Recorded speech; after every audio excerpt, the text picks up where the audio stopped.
ایک تو نون لیگ کے ساتھ برائے نام ڈرامے بازی ہو رہی تھی، وہ نہیں بلکہ اصل قوتوں کے درمیان جو مذاکرات ہو رہے تھے اور پی ٹی آئی کے درمیان،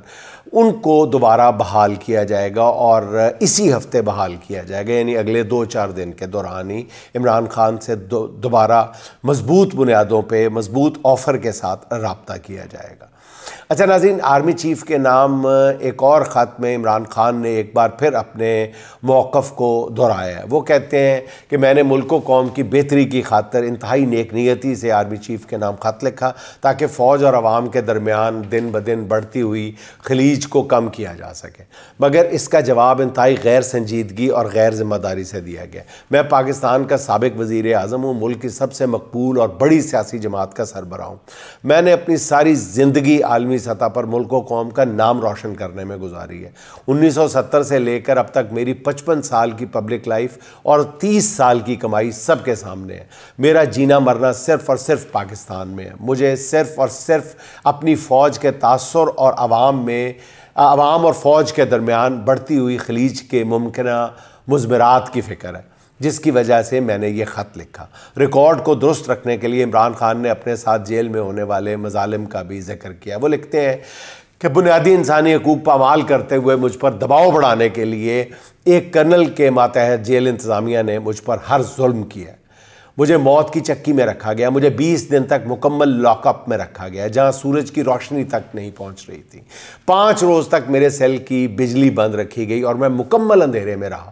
عمران خان نے مزید لکھا ہے کہ ڈیالہ جیل کے فرض شناس سپرنٹنڈنٹ اکرم چودھری کو اغوا کیا گیا، تشدد کا نشانہ بنایا گیا کیونکہ وہ قانون کی پاسداری کرتا تھا اور جیل قوانین پر عمل درآمد پر بضد تھا، اور اب بھی تمام عملے کو ڈرایا دھمکایا جا رہا ہے۔ عمران خان کا ناظرین یہ دوسرا خط بھی بتاتا ہے کہ وہ اپنے ملک کے حالات کے بارے میں بہت زیادہ فکر مند ہے اور اس کی بہتری کے لیے بات چیت کے ذریعے مسئلے کا حل چاہتا ہے۔ وہ اداروں کی غلطیوں کی نشاندہی کر کے انہیں ٹھیک کرنا چاہتا ہے۔ آرمی چیف کے نام خط لکھ کر عمران خان نے ایک طرف تو اتمام حجت کر دیا ہے، اب ملک کی خاطر اناؤں کو پس پشت ڈال کر آگے بڑھنا ہوگا۔ عمران خان کے پہلے خط کی طرح اس بار بھی معاملہ جو ہے وہ صحافتی ٹاؤٹس کے حوالے کر دیا گیا تو پھر یہ ملک کے مستقبل کے لیے ناظرین بہت نقصان دہ ہوگا۔ اچھا ناظرین، انتخابات کو 1 سال مکمل ہونے پر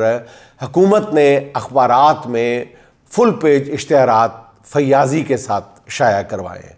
کروڑوں اربوں روپے خرچ کر کے۔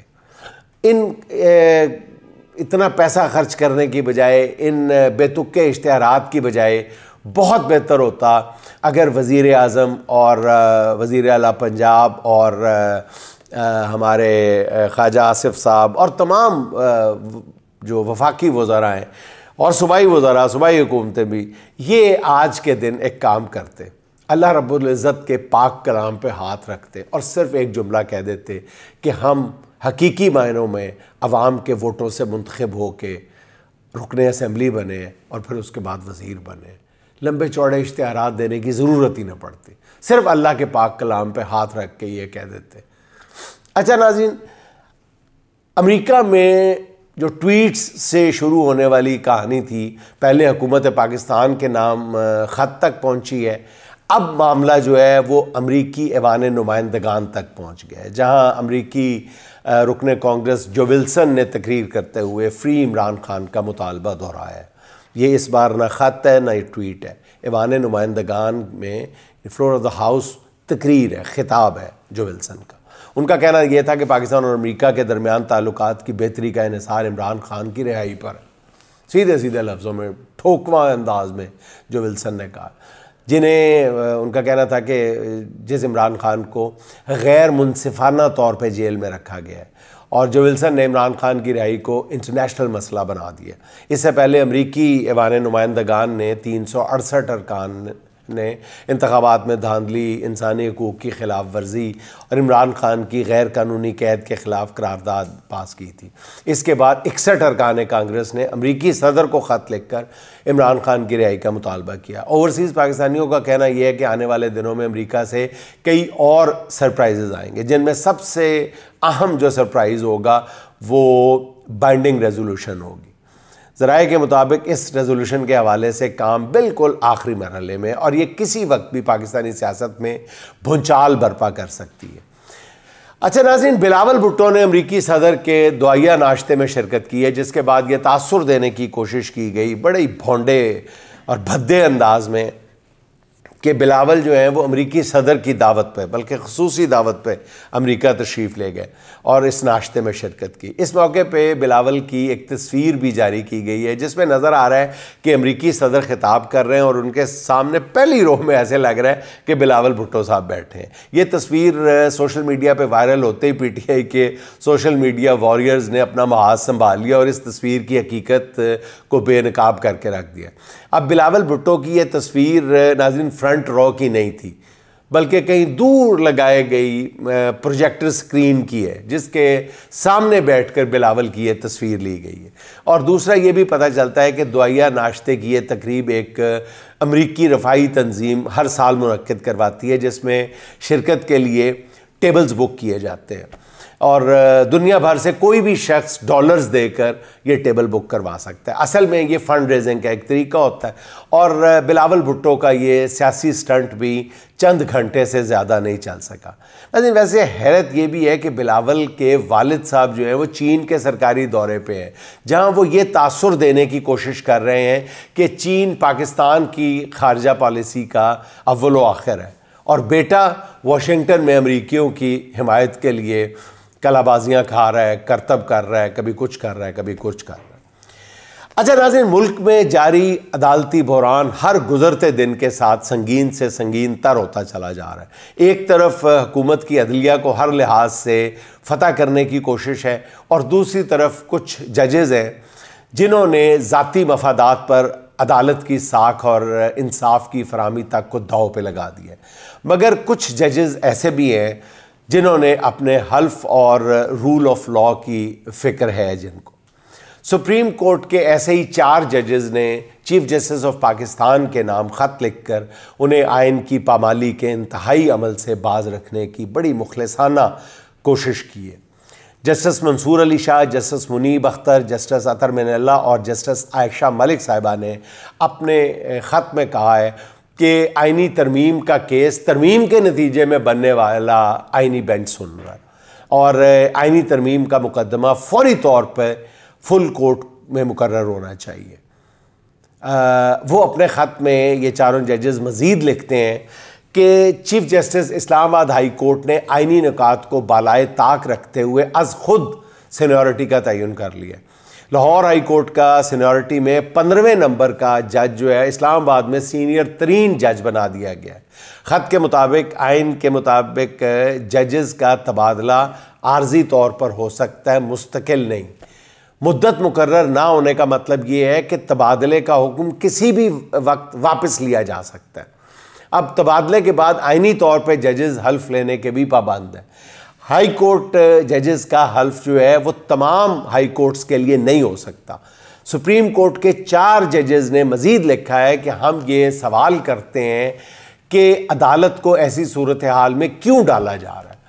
کس کے ایجنڈے اور مفادات کی تکمیل کے لیے عدالت کو اس طرح بے توقیری اور شاید تمسخر کا سامنا کرنے پر مجبور کیا جا رہا ہے۔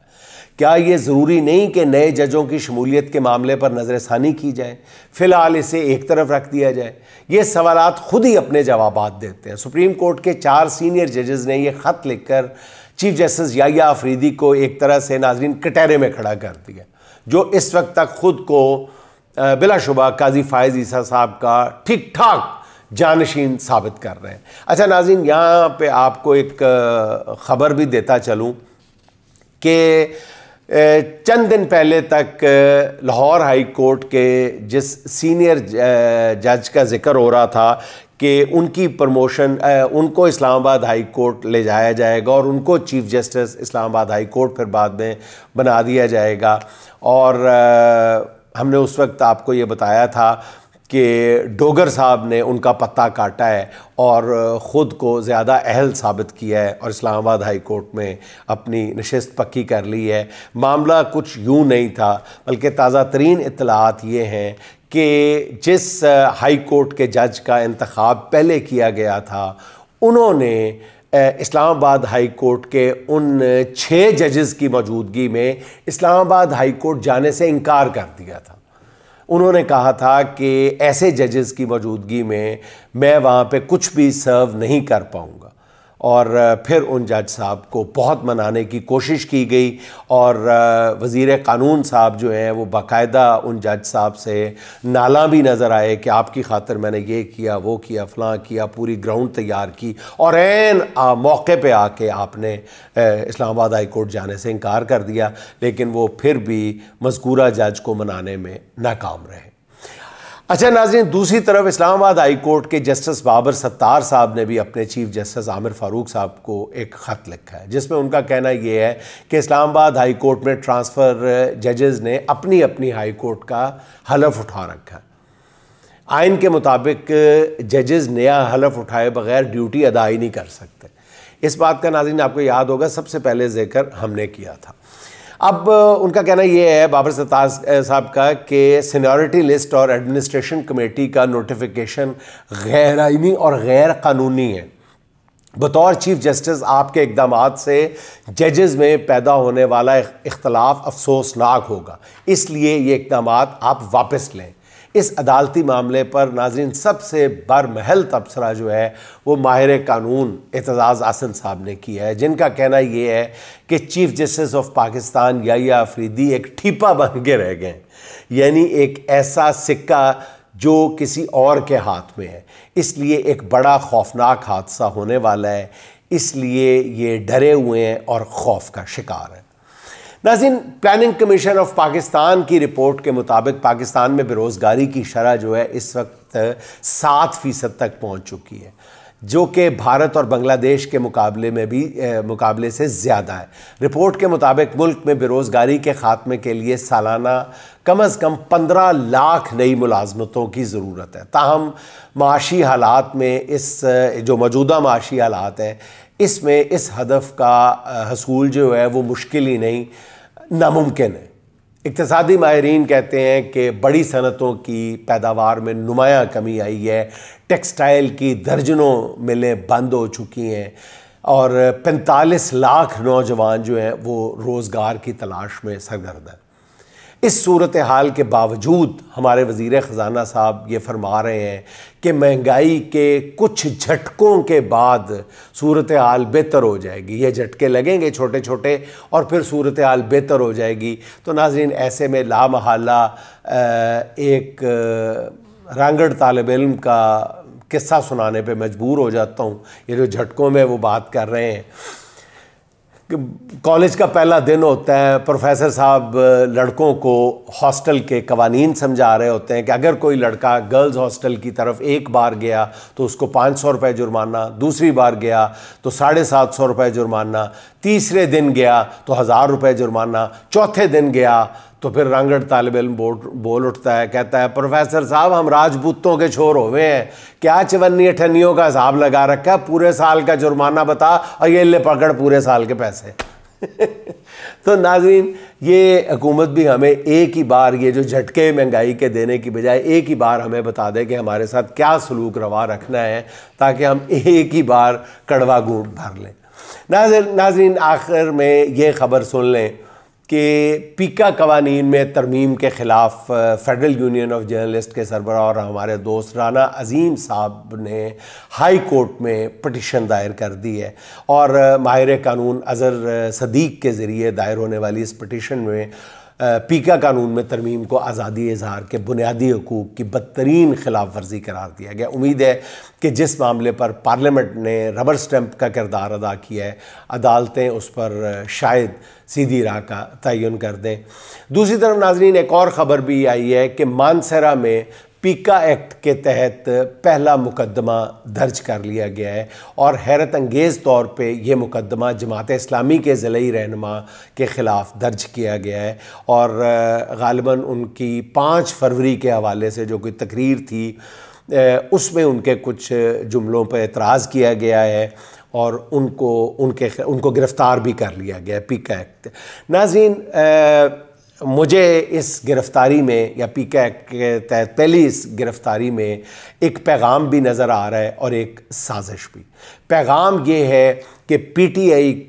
والوں کے لیے پیغام یہ ہے کہ اگر آپ